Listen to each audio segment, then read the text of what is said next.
Aham sarvasya pavavo matta sarvam pravartate iti madva vajante mam buddha bhava samamitaha. So this is just one verse. There's actually so many verses in this chapter, in previous chapters, practically throughout the whole Bhagavad Gita. Krishna is clearly declaring that He is the Supreme Personality of Godhead, and that we are His parts and parcels. So the part is one with the whole, but He's not identical. This is the misinterpretation of the Mayavadis. They think that oneness means that I'm God, or I'm the same as Krishna. No. You're one with Krishna, just like the sunlight is one with the sun. But at the same time, it's different. So without understanding that difference, we'll make a big blunder and think that everyone is God, I'm God, there's no separate God. But this is not what Krishna is saying. He's saying that He is that separate. He's the creator. How can everything just happen by chance? No, there has to be intelligence behind it. So He's the original intelligence, the original person. And we just have to agree with that and then cooperate with Krishna's plan. What is Krishna's plan? He says, no one is more dear to me than one who explains the subject of Bhagavad Gita to innocent people. In other words, He wants us to preach. He wants us to talk to people about Krishna. So this might not be so palatable, but this is our duty. If we want to please Krishna, this is the easiest way to please Him. By showing our own example, that we are agreeing to be devotees of Krishna, we're showing how we're devotees. Of course, because example is the best kind of preaching. So we have to show that we're actually devoted to Krishna. We offer our food to Krishna, we bow down, we keep a picture, we chant Krishna's name, we avoid activities that are displeasing to Krishna, such as illicit sex, intoxication, gambling, meat eating. And in this way, we become ideal representatives of Krishna. Then it's easy to preach. Naturally, we'll talk to people. What is the best thing? What we found is the best thing in life. Or something which is very valuable. We'll talk to people about that if we're getting experience of it. So first qualification, we have to get the experience. Param just a nivartate. We get a higher taste. So that higher taste is available by the mercy of Krishna and His representative, the spiritual master, if we agree to follow their instruction. So that instruction is not very difficult, but because of bad habit, it may appear difficult. But once we're accustomed to the following the order of the spiritual master, just like Srila Prabhupada said sometimes, I'm simply asking you to give up taking poison.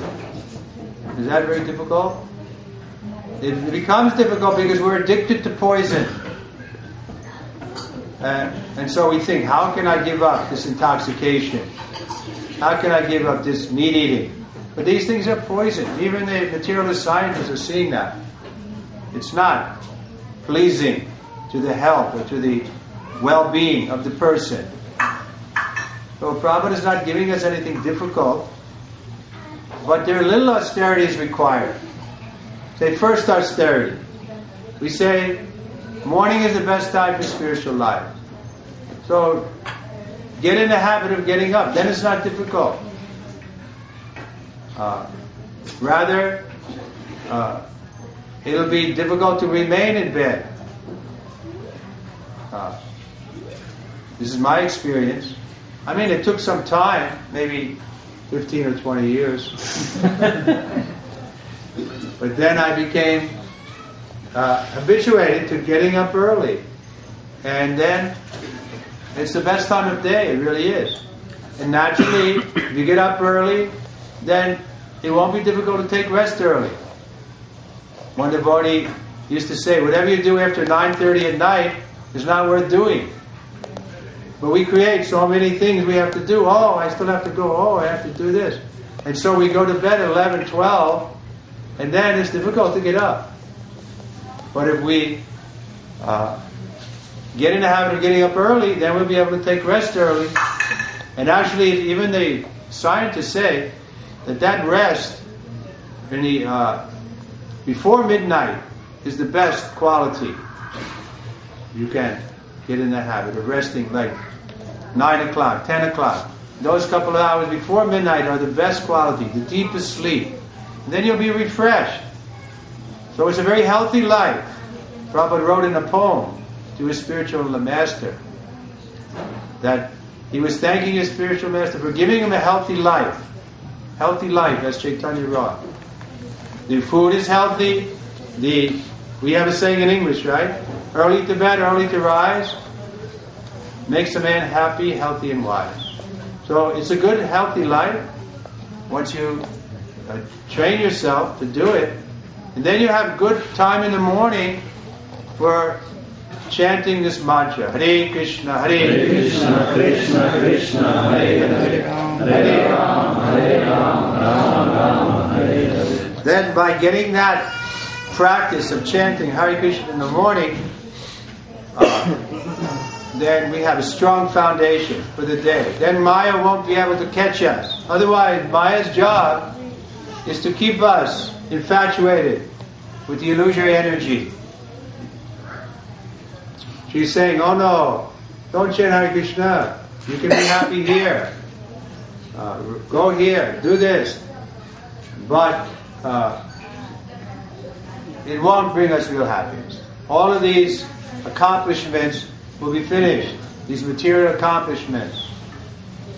The only thing that we bring with us is the spiritual credit. This is the substantial thing. So if we chant Hare Krishna, we offer our food to Krishna, we discuss, we invite the devotees, just like Sanjay is inviting the devotees.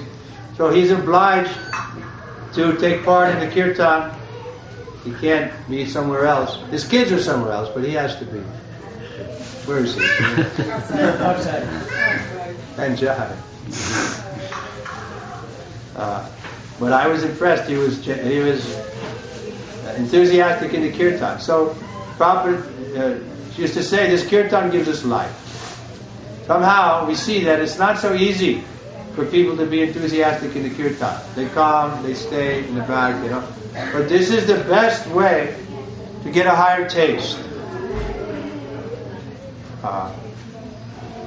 If we're speaking about having a higher taste, then you can give up the bad habits. But this kirtan is the strongest method for getting a higher taste, or the easiest method. And we see practically, those who are taking it, they become very enlivened. If we don't get enlivened in Krishna consciousness, we're going to be enlivened in sense gratification. But that sense gratification has a beginning and an end. And so we'll be disappointed by that. We remain, but the pleasure of sense gratification is temporary.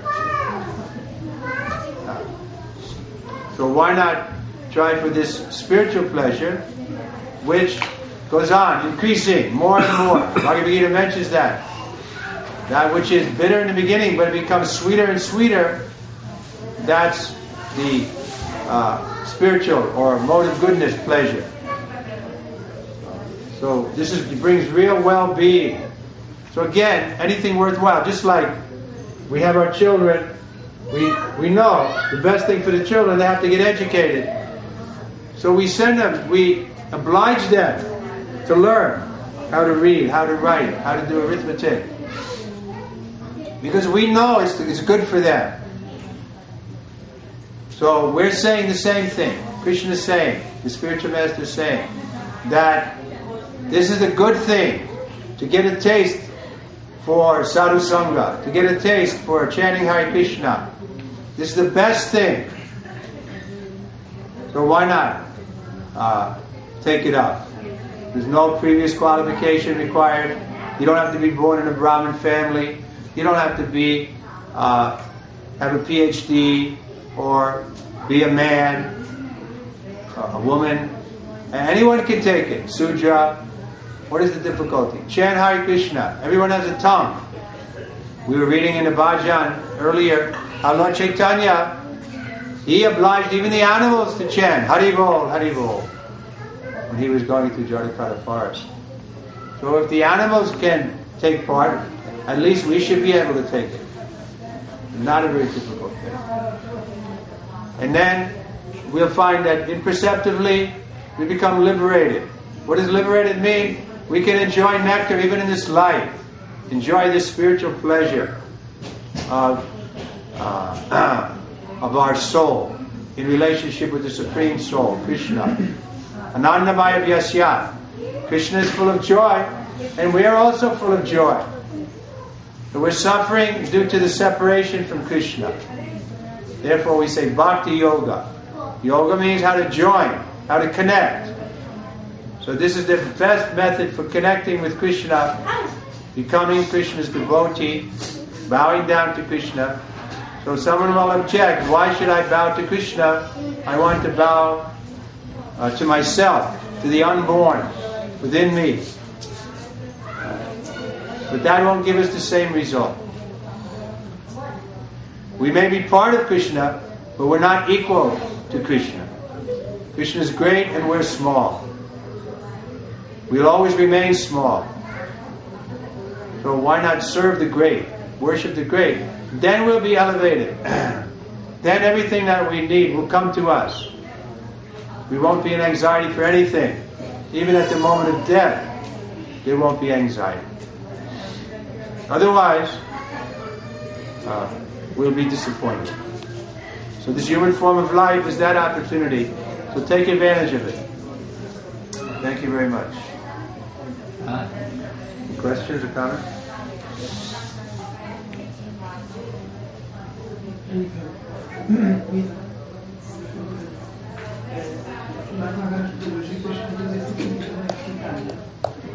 Maharaj, during the class you said when somebody chants enthusiastically during kirtan, somebody dances.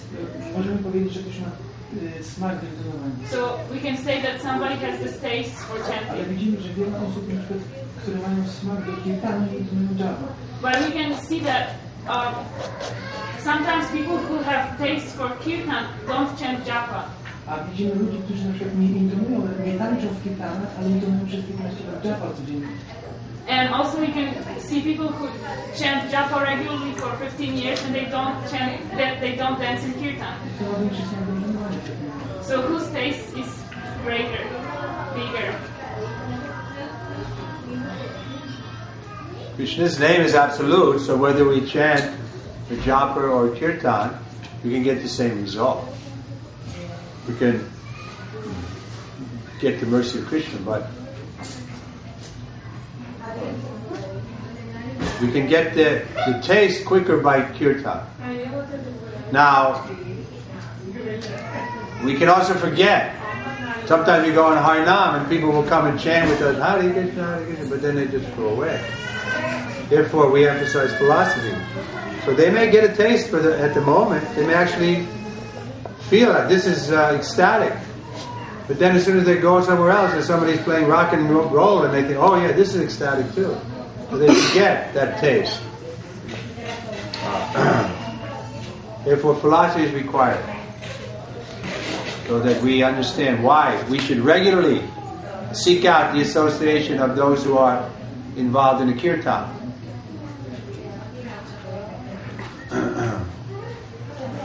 But there are 9 processes. Some people became perfect just by hearing, like Maharaj Parikshit. He just heard from his spiritual master Sukadeva Goswami, Srimad Bhagavatam, and he attained perfection. So we don't say that kirtan is the only way, but in the Kali Yuga, it's the recommended way. It's the easiest way. Lord Chaitanya Mahaprabhu came and he gave us Harinama, Harinama, Harinama, Eva Kevalam, Kalua, Nasteva, Nasteva, Nasteva. he emphasized the chanting. When we read in the biography, authorized biographies of Lord Chaitanya, we see that he was doing a lot of kirtan. It described that when he was in Jagannath Puri, every evening he would chant in the kirtan for 4 hours. That was a regular program, every evening. So, we're followers of Chaitanya Mahaprabhu. Why do we want to avoid the kirtan? No, we should take it. We should be eager for it. Seek out those who are chanting. Then, if we don't feel it, if we stay near the kirtan, then gradually we'll get a taste. Otherwise, it's true, we can maintain ourselves just by japa.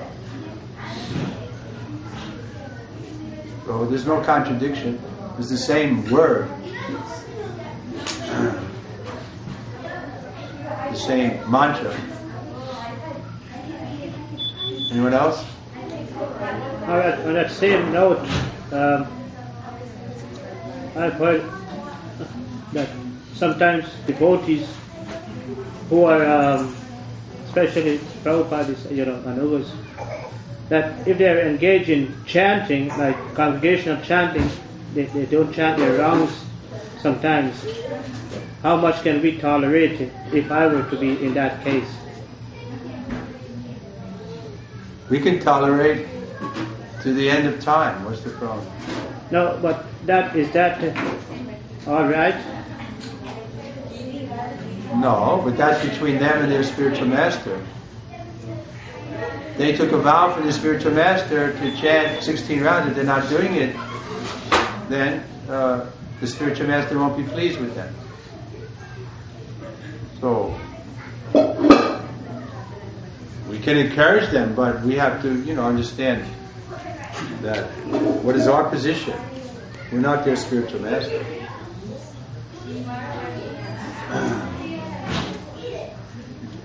So just heavy preaching, it may be counterproductive. We have to be intelligent enough to know, if some Prabhupada disciple comes and we just start grilling him, how many rounds you chanted today, Prabhu?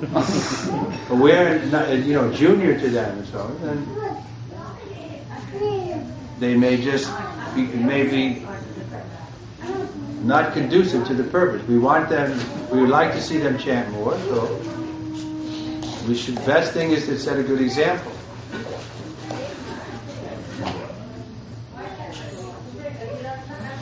Someone else? So the same point which Prabhu was asking, like an extension to this. So can someone maintain himself by just kirtan and because you have Shravanam Kirtan and the philosophy. You can maintain yourself with just kirtan, you can maintain yourself with just japa.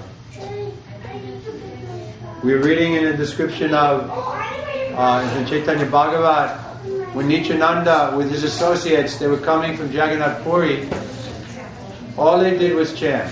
They didn't do deity worship, they didn't do japa, they were only chanting, like 20 hours a day or something, maybe more. And they were just chanting Shri Krishna Chaitanya. That was all. That was their mantra. And sometimes because they were so intoxicated with the chanting, it took them a long time to get back because they go in the wrong direction. They weren't very worldly minded. But the point is, who can do kirtan 20 hours a day? So therefore, we need philosophy. We can sit down and understand. We need japa.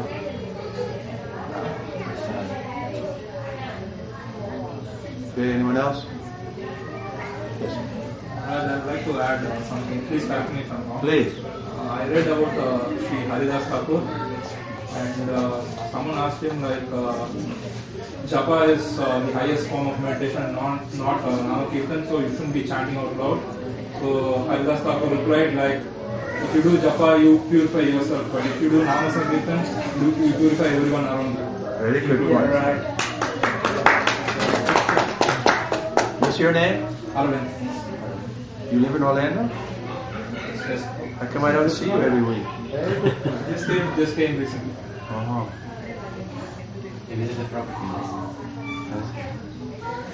I was appreciating you were chanting nice in the kirtan today. Shri Bhagavad Gita ki Jai. Shri Prabhupada ki Jai.